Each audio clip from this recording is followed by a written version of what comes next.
I'm sorry, but new location unlocked. I don't care if you have your Christmas tree up or not. I've been having mine for the last week, and if you don't set up your Christmas tree on November 1st, do you even like Christmas then? Anyway, I am literally in my own Christmas tree wonderland right now. During the Christmas season, there's no books in the background. Christmas trees only. With that being said, I am so freaking excited for today's video because the first video that I ever posted was me talking about some of the most famous Booktok books and telling you guys if it's worth it or not. You absolutely loved that video, and guess what? Guess fucking what? Today, we're doing a part 2 to that. So in part 1, we talked about the most popular Booktok books of all time, but today we're gonna talk about the most popular Booktok books of 2024 and whether I think you should be reading them or not. Before we even get into the video, let's just be clear about one thing. These are my opinions only.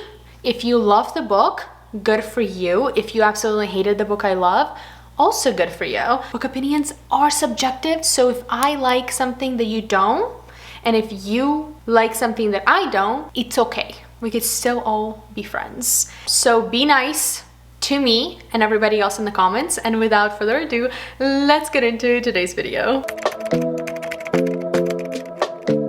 So, my bookshelves are upstairs. If you think I'm about to be going up and down the stairs bringing you physical copies of books here to show you, just for me to talk about them, you're fucking wrong. There's no cardio going on in this house. I will be talking about books and I will be putting the pictures of them on the screen everywhere, and I hope that's fine with you because this is not a gym. This is my home. Starting off with actually the first series that I've read this year, it's the Garber trilogy and Once Upon a Broken Heart trilogy. Both of these were absolutely amazing. If you were to pick, I say read both, and they're 100% both worth it. But if you're like, Yana, I really want to read one, I don't want to read 6 books, I only want to read 3, then I would pick Once Upon a Broken Heart over the Garber, but I did enjoy both. And I would say that both of the series are absolutely worth it. Now, do you have to read Garber before you read Once Upon a Broken Heart? No, you don't. Everybody says that you do, and I'm here to tell you that you indeed do not. So if you want to read Once Upon a Broken Heart and then read Garber after, you do you. But please do know one thing, that Once Upon a Broken Heart might destroy your heart. It will put it back together eventually. But it might break your heart for a little bit. Now the next book is probably one of the most talked about Booktok books of the year, especially like towards the beginning of the year. I feel like every single person talked about this book, and the only reason I ended up reading it was because of Booktok. Divine Rivals. Pass. I didn't like the book. I didn't read Ruthless Vows because I didn't like Divine Rivals. People said that Ruthless Vows were better than Divine Rivals. Some said that if you didn't like Divine Rivals, don't even bother reading Ruthless Vows. I didn't like anything about Divine Rivals. Like, it wasn't that it didn't have romance, don't get me wrong. You guys know I absolutely love reading romance books, and that book wasn't, it was definitely romance based, but it wasn't like kind of similar to usually the books that I like. But I don't think that's why I didn't like the book. I just didn't like the story. I didn't like the way the characters acted. I feel like there was no chemistry. If I remember correctly, they like fell in love over writing letters, which is like, it's giving like Love is Blind TV show, and I don't believe in that. Also, this year I dabbled in a little bit of like psychological thrillers. I read Never Lie by Frida McFadden, and yes, absolutely worth it.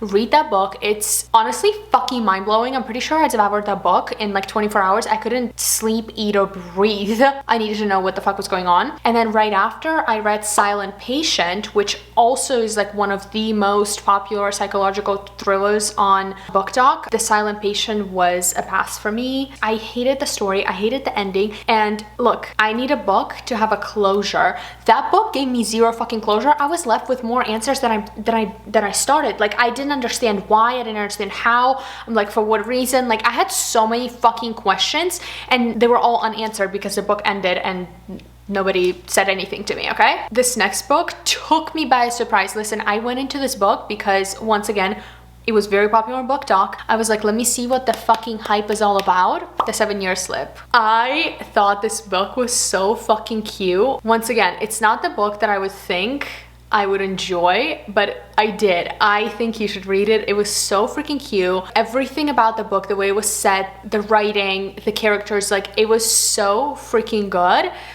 I don't know how to tell you this. One dark window. But I'm just gonna go out and say it. For me, it was a pass. It was a major, major pass. I did not understand that book. It was so fucking confusing. I couldn't get into it. There was too much fucking going on. Every single person I've seen talk about this book, they've raved about it. And I can't understand why. And that's just my opinion at the end of the day. So for me, One Dark Window goes right out the window and it's a pass. Okay, this next one, it's a contender for my favorite book of the year. The decision is not out yet. The jury is still deciding on this one, okay? But for now, it's just a contender. A Love Letter to Whiskey. This will be the best book you'll ever fucking read. Smash, smash, smash! I literally need more books like those. If you know a book that will make me feel like A Love Letter to Whiskey did, let me know. Let me fucking know, because I've been trying to chase the feelings that that book gave me literally ever since I read that book. Is it gonna break your heart over and over and over and over again for like 500 pages straight? Yes, it will. Did I sob at the end of the book? Yes, I did. Was it a happily ever after? I don't want to spoil it for you, but let me just leave you at the fact that you will be satisfied. All right, I'm just gonna leave it right there. You will be satisfied with this book. You will get the closure that you deserve, but the road that you're gonna take there will be a rocky one, but it's gonna be worth every single second. Okay, Emily Henry had a very big Booktok year. I don't know what it is about her, but every time she drops a book, it goes Booktok fucking viral for the reasons that I don't understand. I read Funny Story, I read Happy Place, and every single time I tell myself, I'm not gonna read Emily Henry books. They're just not for me. You guys convince me to read it. Booktok convinces me to read it, and yet again, I am left feeling disappointed because I cannot connect with her characters. I don't understand what's the hype about like her whole books.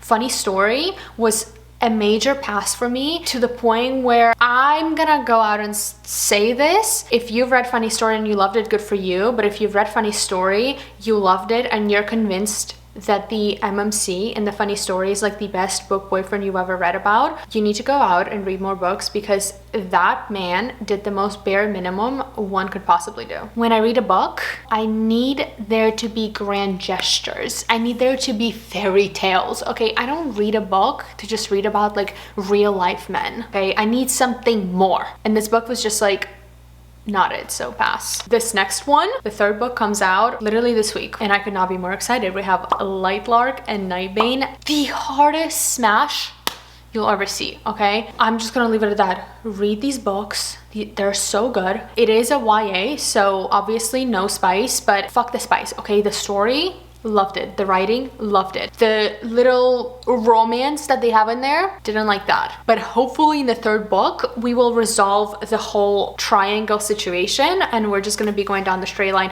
Even though personally, I don't think Lightlark and Nightbane have a triangle. I think everybody's just confused, and Aura's just a side piece, and it's always been Grimm. If you're not Team Grimm, I like literally have nothing to tell you then. Next, we have Abby Jimenez. I have entered Abby Jimenez world this year, once again, because of Booktok. I don't think I've read every single book she's ever written, but I did read the whole Part of Your World series. Look, I get the hype about her to an extent. Here are my thoughts. In Part of Your World, the first book you have is Part of Your World. This is a smash. Read it, so fucking cute. The best book in the entire series, period. Yours truly, like a 50-50. I did give it 4 stars, but I remember not liking it as much as Part of Your World. I say it was like a almost smash, but like not quite. And then we have Just for the Summer, which came out earlier this year, and I'm leaning towards a pass on this one. I gave it between 3 to 4 stars. I literally couldn't decide, because this book kept me entertained, and then it would get me really bored, but then it would keep me entertained again, and then like I went through like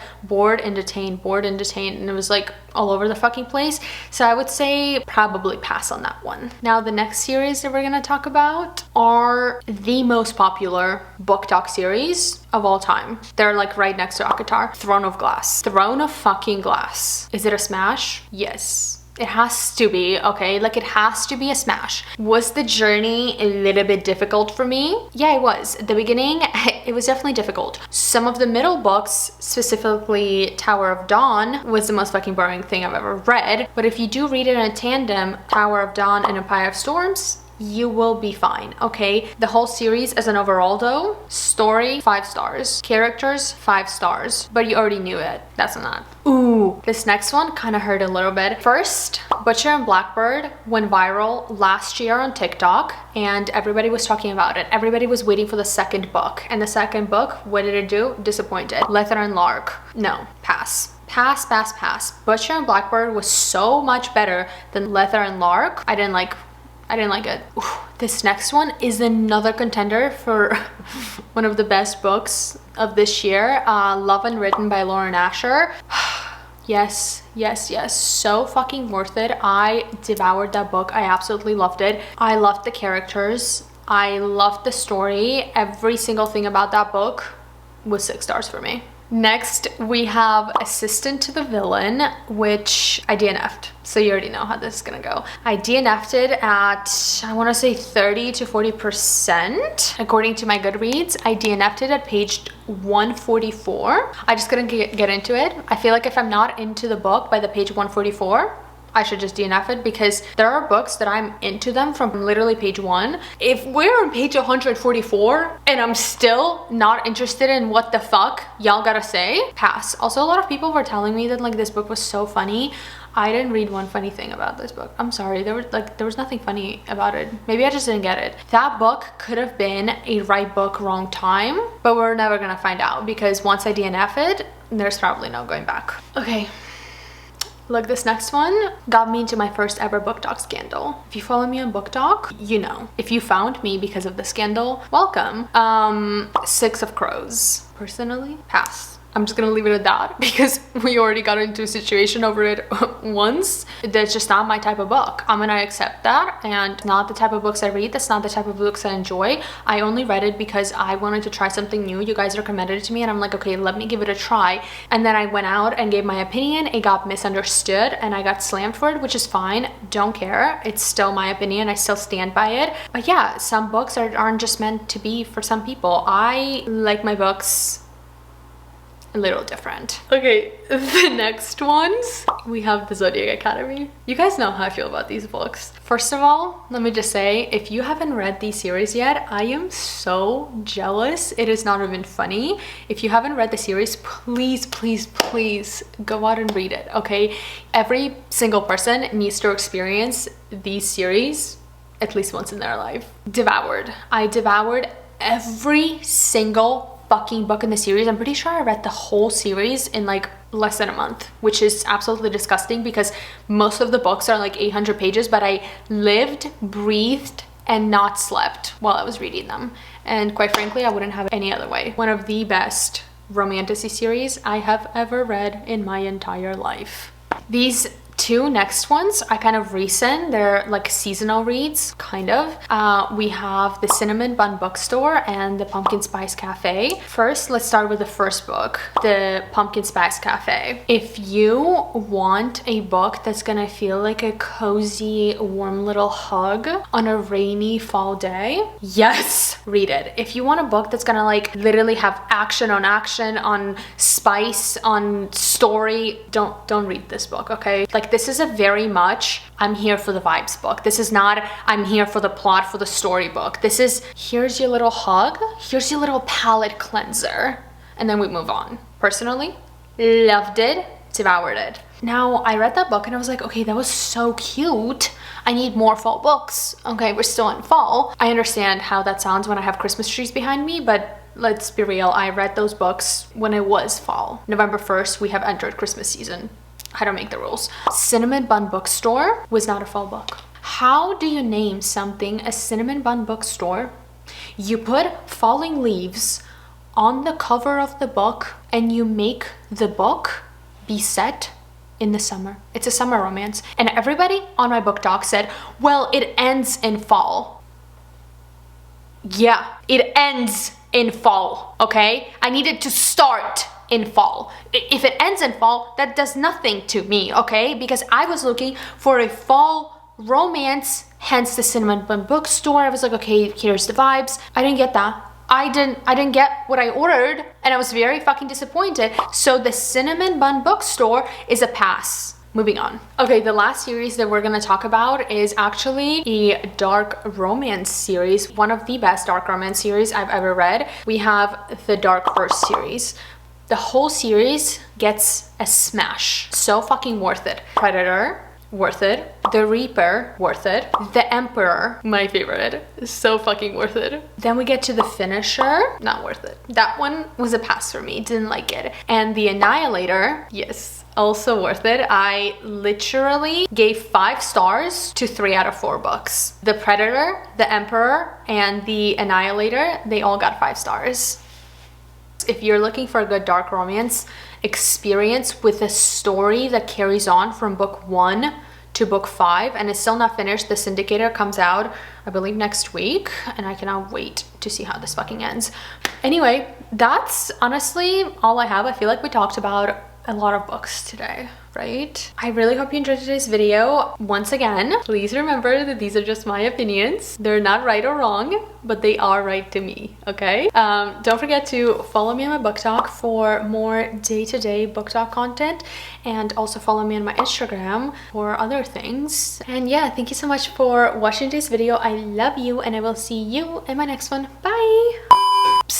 I'm so excited for the next video because we're gonna be talking all about the Christmas books. Stay tuned for that next week. Love you.